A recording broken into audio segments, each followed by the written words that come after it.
Welcome back to Solutions for Financial Independence. Joining me now is John Halterman of Beacon Wealth Management. How are you today, John? I'm feeling great. How are you, Kyle? Same here. Today we have a question from Chris from Clarksburg. He says, I have an IRA investment at the bank and a mutual fund, but I do not understand the difference. Please help. Well, Chris, the first thing you got to understand, and it's very confusing, is that an IRA is not actually an investment. An IRA is the tax type of an investment. And so whether you have an IRA, a Roth IRA, 401k, all those things mean is that it represents how you're taxed, whether it's pre-tax, after-tax, or even tax-free down the road. So that's the first thing you have to understand. But what about the investment itself?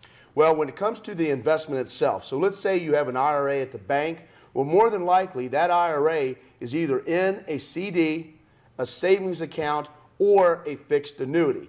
That is the actual investment itself. So you have to separate the tax type from the actual investment.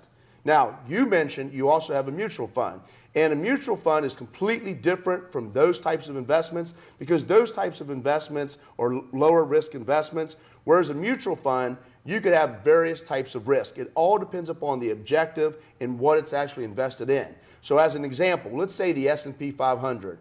That represents the 500 largest companies in the United States divided by 10 sectors, the 50 largest in each sector.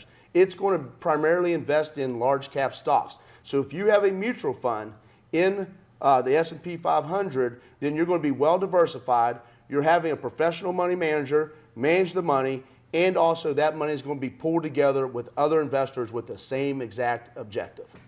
Well, thank you so much for that helpful You're welcome. information. If you missed any of that, head over to WDTV.com and don't go anywhere. Much more news after the break.